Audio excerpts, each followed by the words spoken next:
सदर के चुनाव के लिए कबल अज वक्त इंतखाबात आज किए जा रहे हैं। सदारती इंतखाबात के लिए 4 उम्मीदवारों के दरमियान मुकाबला होगा। ईरानी सदर के इंतखाब के लिए ईरान की शूरा निगहबान के सिर्फ 6 उम्मीदवारों के नामों की मंजूरी दी जाएगी। तहम 2 उम्मीदवार अमीर हुसैन गाजीजादा हाशमी और अलीरज़ा ज़ाकानी आखिरी वक्त पर मुकाबले की दौड़ से दस्तबरदार हो चुके। अब सदारती इंतखाबात के लिए 4 उम्मीदवारों सैयद जरेली, मोहम्मद बाकिर, मसूद पशेगान, मुस्तफापुर मोहम्मदी के दरमियान मुकाबला होगा। ईरानी सुप्रीम लीडर आयतुल्लाह खामनाई ने तेहरान में अपना वोट कास्ट कर दिया।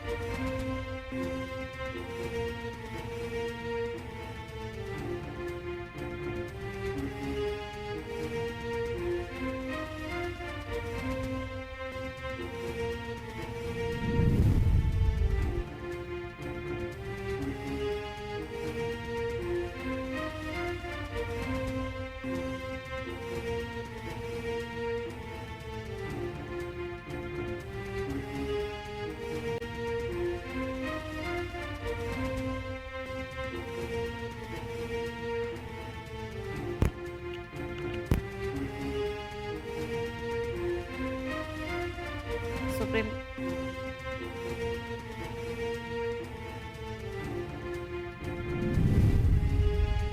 सुप्रीम कोर्ट ने तौहीन अदालत केस में सेनेटर फैसल वावड़ा और रहनुमा एमके मुस्तफा कमाल के गैर मशरूत मुआफी कबूल करते हुए तौहीन अदालत का नोटिस वापस ले लिया।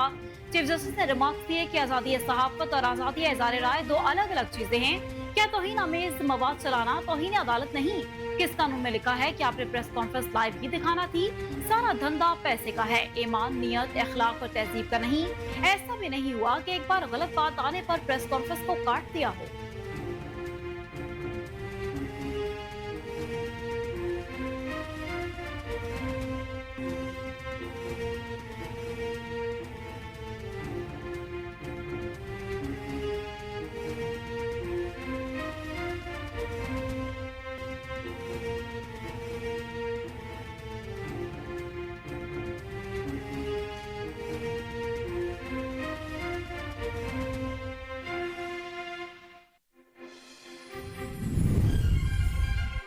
विभाग के वज़ीर दाखिला मोहसिन नकवी को सेनेट की नशस्त से नाअहल करार देने के लिए लाहौर हाई कोर्ट में दरख्वास्त दायर कर दी गई।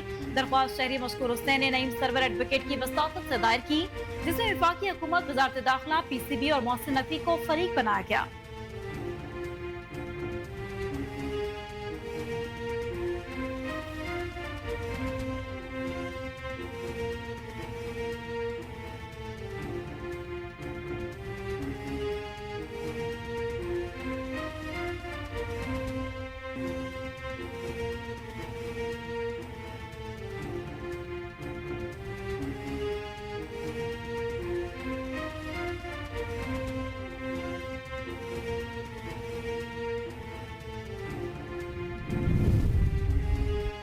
वजीर दिफा ख्वाजा आसिफ ने कहा है कि ऑपरेशन अज़्म इस्तेहकाम के तहत सरहद पार मौजूद दहशतगर्दों के पनाहगाहों को निशाना बनाया जा सकता है।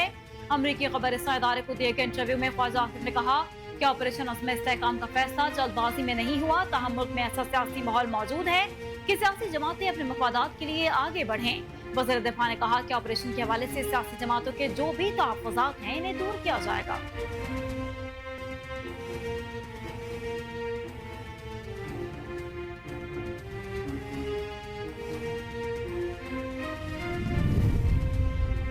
इक़्तिसादी राबता कमेटी ने पेंशन फंड के क़याम की मंजूरी दे दी, जिसका इतलाक़ 1 जुलाई 2024 से होगा। वज़ीर ख़ज़ाना मोहम्मद औरंगज़ेब की ज़ेर सदारत इक़्तिसादी राबता कमेटी का इजलास हुआ, जिसमें ECC ने पेंशन फंड के क़याम की मंजूरी दे दी। अलामिया के मुताबिक ECC ने 1 जुलाई 2024 से सरकारी मुलाज़िमीन के लिए कंट्रीब्यूटरी पेंशन स्कीम की मंजूरी दी है। मुसल्लह अफ़वाज के लिए कंट्रीब्यूटरी पेंशन स्कीम का इतलाक़ 1 जुलाई 2025 से किया जाएगा।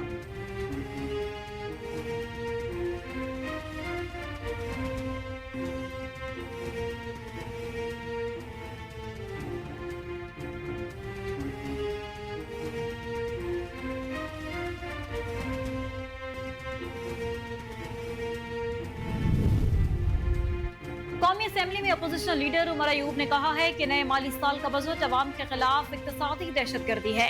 कौमी असेंबली में इज़हार ख्याल करते हुए उमर अयूब का कहना था कि वज़ीर आज़म शहबाज शरीफ ने खुद एतराफ़ किया कि ये बजट IMF से मिलकर बनाया है।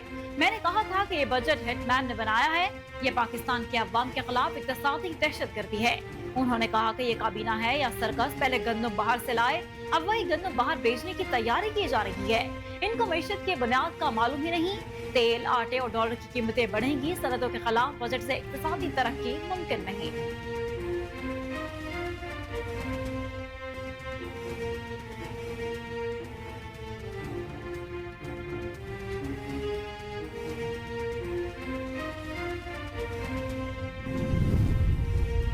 वज़ीर आला पंजाब मरीम नवाज ने कहा है कि हमने पाकिस्तान और पंजाब की तारीख का सबसे बड़ा बजट पेश कर दिया। पंजाब असेंबली में अपोजिशन के शोर शराबे के दरमियान इजलास से खिताब में कहा कि अल्लाह ताला का शुक्र है कि हुकूमत पंजाब को 100 दिन मुकम्मल हो चुके। इंशाअल्लाह हम अपोजिशन को अपनी कारकर्दगी से मात देंगे। अस्पतालों में जो अद्वियात बंद की गई वो आज मिलना शुरू हो गई हैं। नाजायज मुनाफाखोरी, ज़ख़ीराबंदी के खिलाफ पंजाब में नई अथॉरिटी कायम की जा रही है। पंजाब भर में 5वीं क्लास तक फ्री दूध मुहैया करने का मंसूबा, शहबाज शरीफ की लैपटॉप स्कीम दोबारा शुरू की जाएगी।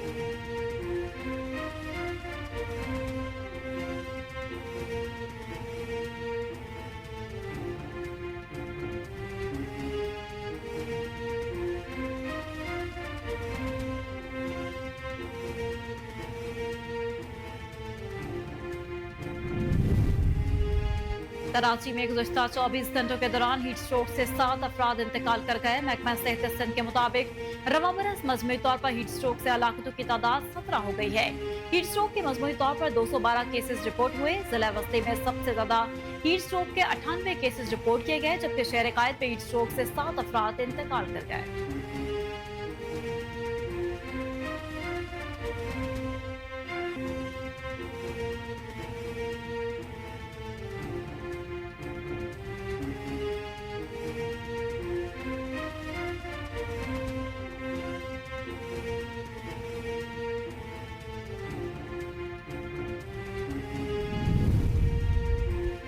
कोयटा समेत बलूचिस्तान भर में बिजली की बदतरीन लोड शेडिंग पर शहरियों का पारा हाई हो गया। गर्मी के सताए अवाम सड़कों पर निकल आए, एहतजाज करते हुए कौमी शाहराहें ब्लॉक कर दी। बिजली की तवील लोड शेडिंग के खिलाफ संविधान एक्शन कमेटी की जानिब से एहतजाज किया गया। मुजाहिरीन ने कोयटा पंजाब कौमी शाहराह और कोयटा केपी के कौमी शाहराह किला सैफुल्लाह के मुकाम पर हर किस्म के ट्रैफिक के लिए बंद कर दी गई। गुजरावाला में जमात इस्लामी की जानिब से बिजली के बिलों में इजाफे के खिलाफ भी एहतजाज किया गया।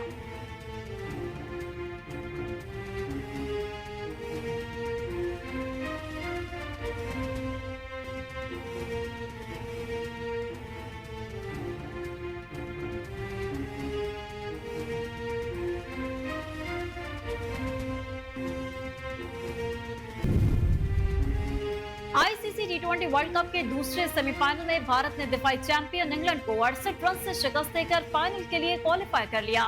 ग्याना के विंडीज क्रिकेट स्टेडियम में खेले गए टी20 वर्ल्ड कप 2024 के दूसरे सेमीफाइनल में भारत ने इंग्लैंड को जीत के लिए 172 रन का हदफ दिया, जिसके जवाब में इंग्लिश टीम 16.4 ओवर में 103 रन बनाकर ऑल आउट हो गई।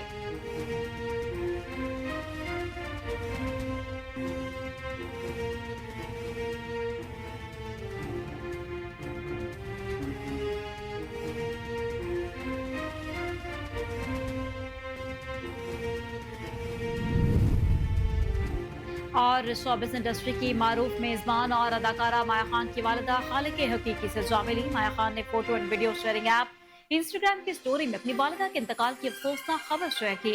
अदाकारा ने अपनी इंस्टाग्राम स्टोरी में कहा कि मेरी जन्नत मेरी माँ अब अल्लाह ताला के हवाले। उन्होंने बताया कि उनकी वालिदा की नमाज जनाजा आज दोपहर जुम्मे की नमाज के बाद उस्मान गनी मस्जिद में अदा की जाएगी।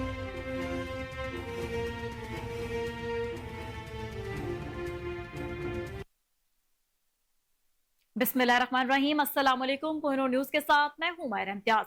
हेडलाइंस आपने मुलाहिजा की, बुलेटिन का बाकायदा आगाज करेंगे इस न्यूज ब्रेक के बाद।